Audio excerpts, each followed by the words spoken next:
வெற்றி தமிழகம் என்ற பெயரில் முதலமைச்சர் விஜய் தலைமையிலான தமிழ்நாடு அரசின் நிதிநிலை அறிக்கையை தாக்கல் செய்தார் அமைச்சர் மரிய வில்சன். வறுமை இல்லாத தமிழ்நாட்டை உருவாக்க 2036ஆம் ஆண்டிற்குள் பொருளாதாரத்தை 1.5 டிரில்லியன் அமெரிக்க டாலராக உயர்த்த இலக்கு. 5 டிரில்லியன் டாலர் பொருளாதாரம் கொண்ட மாநிலமாகவும் உயர்த்த தேவையான சமூக பொருளாதாரம் மற்றும் மனிதவள முதலீடுகளை மேற்கொள்வதற்கு நமது அரசு உறுதி பூண்டுள்ளது.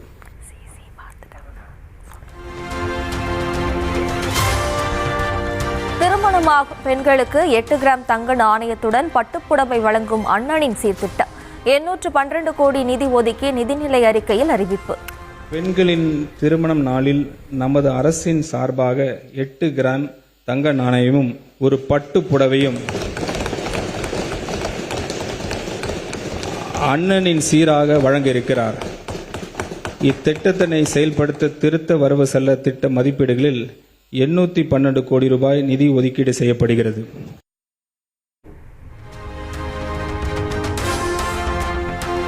அரசு மருத்துவமனைகளில் பிறக்கும் குழந்தைகளுக்கு தாய்மாமனின் சீராக 1 கிராம் தங்க மோதிரம் வழங்கும் திட்டத்திற்கு 560 கோடி ரூபாய் ஒதுக்கீடு. பேரறிஞர் அண்ணா பிறந்த செப்டம்பர் 15ஆம் தேதி முதலமைச்சர் விஜய் தொடங்கி வைப்பார் என அறிவிப்பு.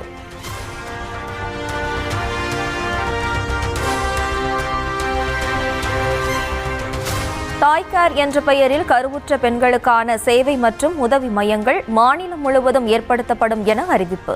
கட்டணமின்றி உணவு, மருத்துவ உதவிகள் உள்ளிட்ட சேவையை பெற 23 கோடி ரூபாய் ஒதுக்கீடு.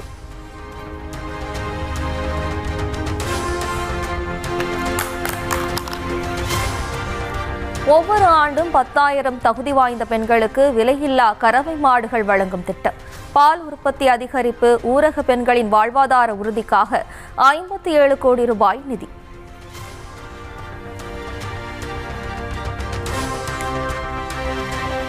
$110 கோடி ரூபாய் ஒதுக்கீட்டில் வெற்றி மகளிர் ஆடுகள் வளர்ப்பு திட்டம். 30,000 பேருக்கு 5 வெள்ளாடு அல்லது செம்மறி ஆடுகள் 100% மானியத்துடன் வழங்கப்படும் என அறிவிப்பு.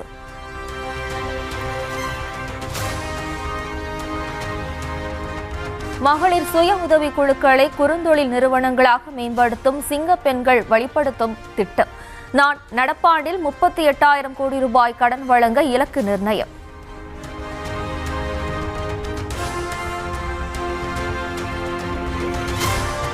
கிராம வேலை உறுதி மற்றும் வாழ்வாதார திட்டத்தின் கீழ் வெற்றி 150 திட்டம் அறிமுகம். 125 நாட்கள் வேலை முடிந்த குடும்பங்களுக்கு கூடுதலாக 25 நாட்கள் வேலை உறுதி அளிக்கும் திட்டத்திற்கு ஆண்டுதோறும் 100 கோடி ரூபாய் ஒதுக்கீடு.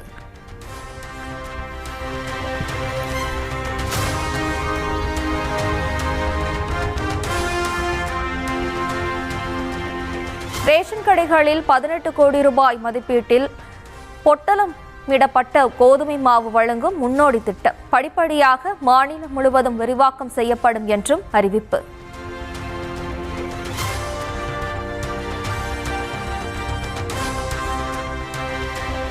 தமிழ்நாடு அரசின் நிதிநிலை அறிக்கையில் பள்ளிக்கல்வித்துறைக்கு 44,527 கோடி ரூபாய் ஒதுக்கீடு. உயர்கல்வித்துறைக்கு 8,393 கோடி ரூபாய் ஒதுக்கி அறிவிப்பு. துறைக்கு 44,527 கோடி ரூபாய் ஒதுக்கீடு செய்யப்படுகிறது. உயர்கல்வித்துறைக்கு 8,393 கோடி ரூபாய் ஒதுக்கீடு செய்யப்படுகிறது.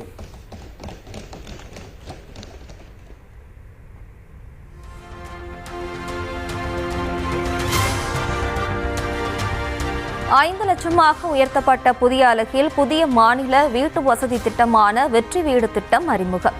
3,500 கோடி ரூபாயில் செயல்படுத்தப்படும் திட்டத்திற்கு முதலாண்டிலேயே 70,000 வீடுகளுக்கு ஒப்புதல்.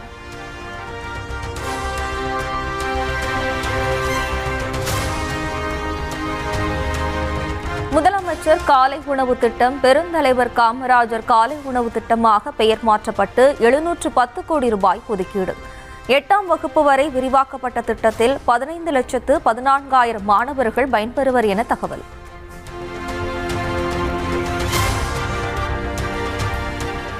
$139 கோடியில் 10,000 அரசு பள்ளிகளில் சூப்பர் கிரீன் சூப்பர் கேம்பஸ் திட்டம்.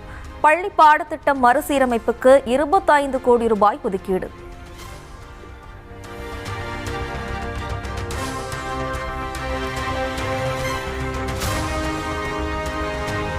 கல்லூரி மாணவர்களுக்கு 2000 கோடி ரூபாயில் வெற்றி மடிக்கணினி வழங்கும் திட்டம். 277 கோடியில் 11ஆம் வகுப்பு படிக்கும் மாணவர்களுக்கு ஹெல்மெட், குடிநீர் பாட்டில் வைக்கும் வசதிகள் கொண்ட சைக்கிள் வழங்கப்படும் என்றும் அறிவிப்பு. வெற்றி மடிக்கணினி திட்டத்தை செயல்படுத்தும். 2000 கோடி ரூபாய் ஒதுக்கீட்டில் இத்திட்டம் கல்லூரி மாணவர்களின் கற்றல் திறனை மேம்படுத்தும் ஒரு கருவியாக அமையும். 11ஆம் வகுப்பு பயிலும் சுமார் 5.32 லட்சம் ஜென்சி இளம் தலைமுறை மாணவர்களுக்கு 277 கோடி ரூபாய் மதிப்பீடில் ஹெல்மெட் மற்றும் வாட்டர் பாட்டில் வசதிகளுடன் கூடிய நவீன பிராண்டட் சைக்கிள்ஸ் வழங்கப்பட உள்ளது.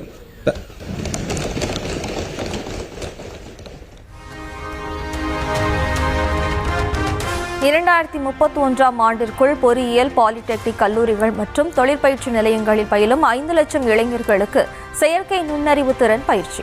90 கோடி ரூபாய் மதிப்பீட்டில் 5 புதிய தொழிற்பயிற்சி நிறுவனங்கள் அமைக்கப்படும் என்றும் அறிவிப்பு.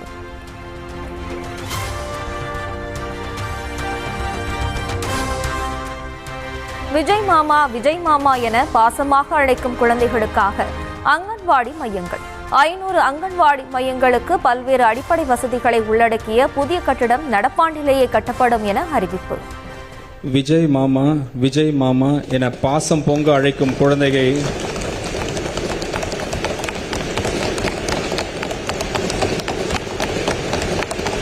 செல்வங்களை பற்றி நாள்தோறும் சிந்திப்பவர் நமது மாண்புமிகு முதலமைச்சர் அவர்கள். பாதுகாப்பான குடிநீர், கழிவறைகள், மின்சார இணைப்பு உள்ளிட்ட அடிப்படை வசதிகளை உள்ளடக்கிய 500 அங்கன்வாடி மையம் கட்டடங்கள் நடப்பாண்டில் கட்டப்படும்.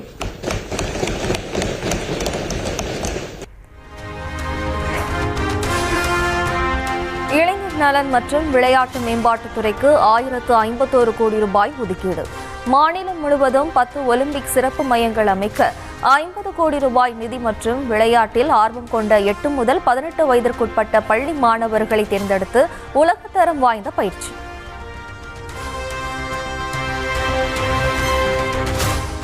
தமிழ்நாடு அரசு போக்குவரத்து துறைக்கு 13,561 கோடி ரூபாய் நிதி ஒதுக்கீடு.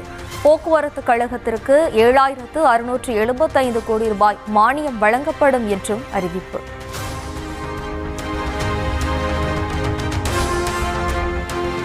$500 கோடியில் சென்னைக்கு 1000 புதிய குளிர்சாதன மின்சார பேருந்துகள் வழங்கப்படும் என அறிவிப்பு. பேருந்து பணிமனைகளில் EV உள்கட்டமைப்பு மேம்பாட்டு செய்யப்படும் என்றும் முறை.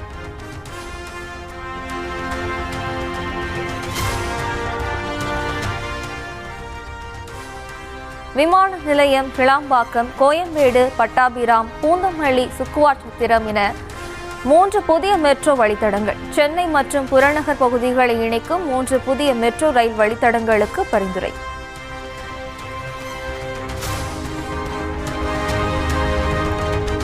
சென்னையின் புதிய அடையாளமாக கூவம் மற்றும் அடையாறு மறுசீரமைக்கப்படும் என நிதிநிலை அறிக்கையில் அறிவிப்பு. 29,000 கோடியில் படகு சவாரி, நதிக்கரை நடப்பாதை, பொழுதுபோக்கு வசதிகள் ஏற்படுத்த திட்டம் என்றும் தகவல். பொதுமக்கள் படகு சவாரி செய்வதும், குழந்தைகள் ஆனந்த குழியில் ஈடுபடுவதையும், அனைத்து வயதினரும் நதிக்கரையில் உடற்பயிற்சி செய்து தூய்மையான காற்றை சுவாசிப்பதும் நமது அரசு உறுதி செய்யும்.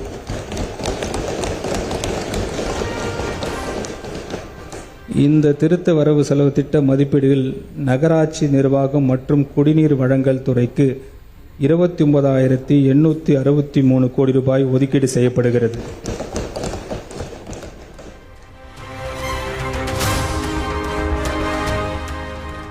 காவிரி, வைகை, தாமிரபரணி ஆறுகளில் 53 கோடி ரூபாயில் நதி சுற்றுலா திட்டம். ஒகேனக்கல், திருவரங்கம், மதுரை, பாபநாசம், திருநெல்வேலி வழித்தடங்களில் அமைக்க முடிவு.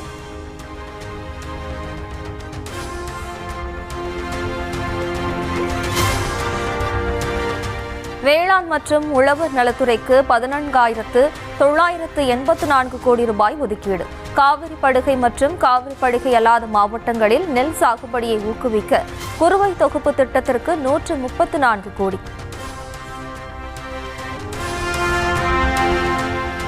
தூத்துக்குடி மற்றும் திருநெல்வேலி மாவட்டங்கள் விண்வெளி தொழில் முதலீடு மண்டலங்களாக அறிவிக்கப்படும். இதன் மூலம் தென் மாவட்டங்களின் தொழில் வளர்ச்சி மிகப்பெரிய முன்னேற்றம் அடையும் என்றும் எதிர்பார்ப்பு. மருத்துவ மற்றும் மக்கள் நல்வாழ்வுத்துறைக்கு 23,357 கோடி ரூபாய் ஒதுக்கீடு. நடமாடும் முதியோர் சிகிச்சை மையங்கள், தொலை மருத்துவ பராமரிப்பு அமைப்பு உள்ளிட்ட திட்டங்கள் அறிவிப்பு.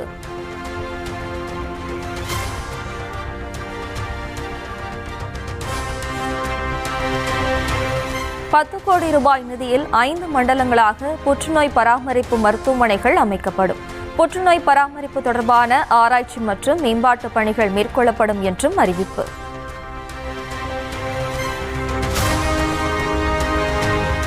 அரசு ஊழியர்களுக்கான அடிப்படை மருத்துவ காப்பீடு 5 லட்சத்திலிருந்து 7.5 லட்சமாக உயர்வு.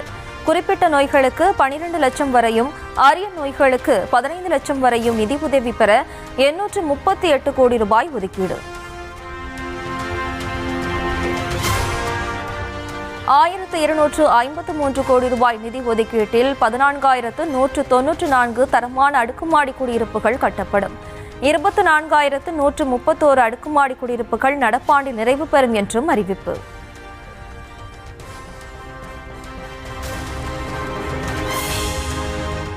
நவீன மின்சார சேவையை உறுதி செய்யும் விதமாக சென்னை மாநகரத்தில் அனைத்து நுகர்வோருக்கும் ஸ்மார்ட் மீட்டர்கள் பொருத்தப்படும். மாநிலத்தின் பிற பகுதிகளில் 50 லட்சம் தொழில் வணிக நுகர்வோர்களுக்கு விரிவாக்கம் செய்யப்படும் என்றும் அறிவிப்பு.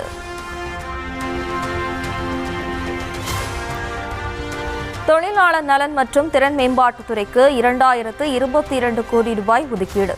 சிறப்பு திட்ட செயலாக்கத்துறைக்கு 17,150 கோடி ரூபாய் ஒதுக்கீடு செய்யப்படுவதாகவும் அறிவிப்பு.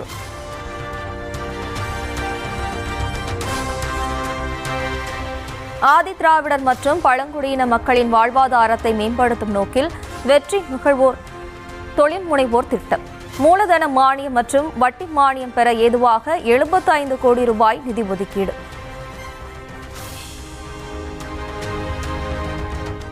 பின்தங்கிய மாவட்டங்களில் அடுத்த 5 ஆண்டுகளில் 3,200 கோடியில் தொழிற்பூங்காக்கள் உலகத்தர உள்கட்டமைப்புடன் முதலீட்டாளர்களுக்கு ஏற்ற வசதிகளுடன் ஏற்படுத்தப்படும் என அறிவிப்பு.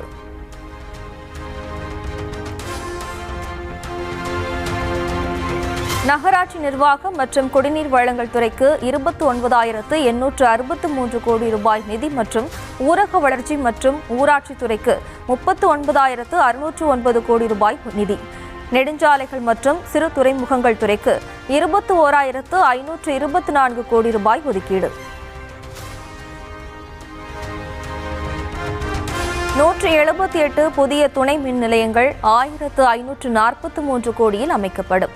2,000 கோடியில் 40,000 பழைய மின் மாற்றிகள் அமைக்கப்படும் என்றும் பட்ஜெட்டில் அறிவிப்பு.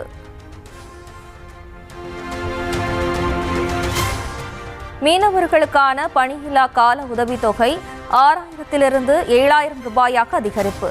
எம்ஜிஆருக்கு பிறகு உண்மையான மீனவ நண்பன் முதலமைச்சர் விஜய்தான் என்றும் அமைச்சர் மரிய வில்சன் புகழார். பிறகு உண்மையான மீனவ நண்பனாக இருக்கும் ஒரே தலைவர் நமது மாண்புமிகு முதலமைச்சர் அவர்கள். இந்த அரசு தற்போது பணியில்லாத கால மீன்பிடி உதவித்தொகையை 6,000 ரூபாயிலிருந்து 7,000 ரூபாயை உயர்த்தி வழங்க முடிவு செய்துள்ளது.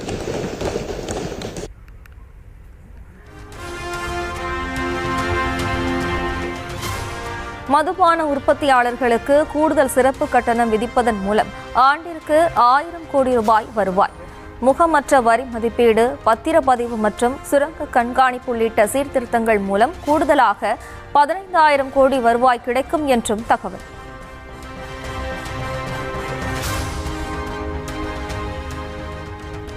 ஐந்து ஆண்டுகளில் 3000 திருக்கோவில்களில் திருப்பணிகள் மற்றும் குடமுழுக்குகள். 1000 ஆண்டுகள் பழமையான 213 திருக்கோயில்கள் புனரமைக்கப்படும் என்றும் அறிவிப்பு.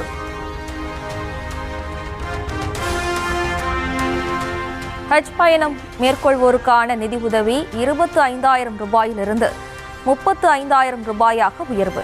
கிறிஸ்துவ மற்றும் இஸ்லாமிய மகளிர் உதவும் சங்கங்கள் கல்லறை தோட்ட மேம்பாட்டிற்கும் நிதி ஒதுக்கீடு. மேகதாது உள்ளிட்ட உரிமை பாதிக்கும் திட்டங்களுக்கு உறுதியான எதிர்ப்பை காட்டுவோம் என தமிழ்நாடு அரசு திட்டவட்டம். மேகதாது திட்டம் போன்ற மாநிலத்தின் உரிமைகளை பாதிக்கக்கூடிய திட்டங்களை எதிர்ப்பது உட்பட சட்ட ரீதியான, தொழில்நுட்ப மற்றும் நிர்வாக ரீதியான தொடர் முயற்சிகள் மூலம் தமிழ்நாட்டின் நீர் உரிமைகளை அரசு பாதுகாக்கும்.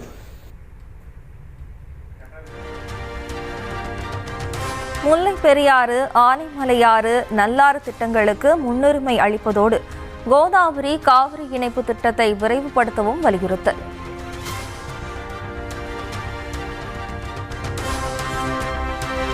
நீட் தேர்வை முழுமையாக ரத்து செய்ய மத்திய அரசுக்கு தமிழ்நாடு அரசு கோரிக்கை. 12ஆம் வகுப்பு மதிப்பெண் அடிப்படையிலேயே மருத்துவ மாணவர் சேர்க்கை இருக்க வேண்டும் என்றும் வலியுறுத்தல். படிப்பினை பெரிதும் பாதிக்கின்றன. எனவே நீட் தேர்வு முறையான நடவடிக்கை ரத்து செய்து முந்தைய முறையான 12ஆம் வகுப்பு பொதுத் தேர்வின் அடிப்படையில் மருத்துவ கல்விக்கான சேர்க்கை தொடர்ந்திட ஒன்றிய அரசை தமிழ்நாடு அரசு வலியுறுத்துகிறது.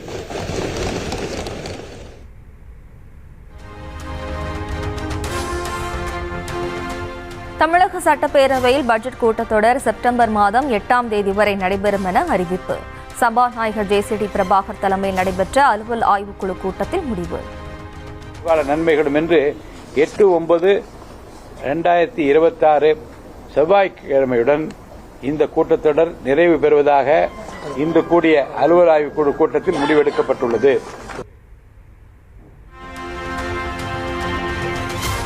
திமுக கொண்டு வந்த திட்டங்களுக்கு பெயர் மாற்றியதை தவிர வேறு எந்த மாற்றமும் பட்ஜெட்டில் இல்லை என உதயநிதி விமர்சனம். எங்களுடைய திராவிட மாடல் அரசு, எங்களுடைய தலைவர் கடந்த ஆட்சியில் என்னென்ன திட்டங்கள்லாம் கொண்டு வந்தாங்களோ அதற்கு மேலாம் ஒரு ஸ்டிக்கரை ஒட்டியிருக்கிறாங்க. ஆட்சிக்கு வரும்போது மாற்றம் மாற்றம் அப்படின்வாங்க. இப்போ என்ன மாற்றம் கேட்டிங்கன்னா எல்லாத்துக்கும் பேர் மாற்றம் செஞ்சுருக்கிறாங்க. அனைத்து திட்டங்களையும் பெயரை மாற்றிருக்கிறாங்க. மேகதாது அணை கட்டுவதை தடுக்க தவிக அரசுக்கு திராணி இல்லை என்றும் கண்டனம். தவிக பட்ஜெட் மக்களின் எதிர்பார்ப்பை பூர்த்தி செய்யும் விதத்தில் இல்லை என்று எடப்பாடி பழனிசாமி கண்டனம். தேர்தல் வாக்குறுதிகளை நிறைவேற்றும் அறிவிப்புகளும் பட்ஜெட்டில் அறிவிக்கப்படவில்லை என்றும் விமர்சனம்.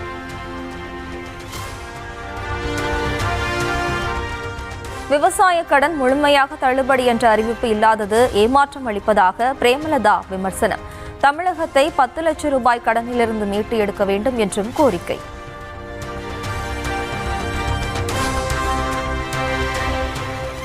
பட்ஜெட் தாக்குதலுக்கு முன்பு முதலமைச்சர் விஜயை சந்தித்து ஆசி பெற்றார் நிதியமைச்சர் மரிய வில்சன். தலைமைச் செயலகத்தில் உள்ள அறையில் பட்ஜெட் உரையுடன் சந்தித்தார்.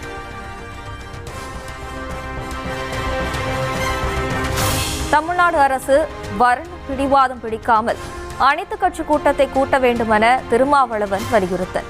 காவிரி விவகாரத்தில் அனைவரும் ஒன்றிணைந்து செயல்பட வேண்டும் என்றும் கோரிக்கை.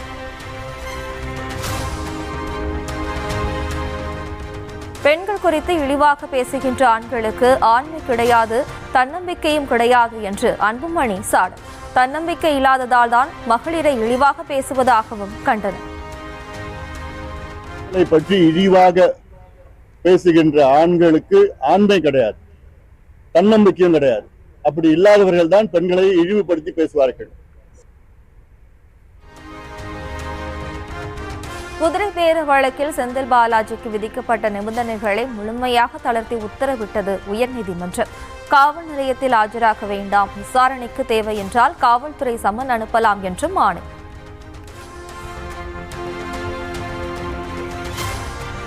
தொழில் அதிபரை மிரட்டி 40 லட்சம் ரூபாய் பறித்த வழக்கில் கைதான பரங்கிமலை ஆய்வாளர் புகாரி பணியிடை நீக்கம். புகாரியுடன் தொடர்புடைய மற்றொரு ஆய்வாளர் சரவணன் காத்திருப்போர் பட்டியலுக்கு மாற்றம்.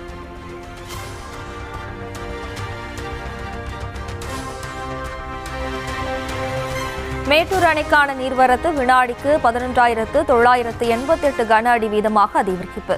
காவிரியிலிருந்து நீரின் அளவு உயர்வதால் மெல்ல மெல்ல உயர்கிறது அணையின் நீர்மட்டம்.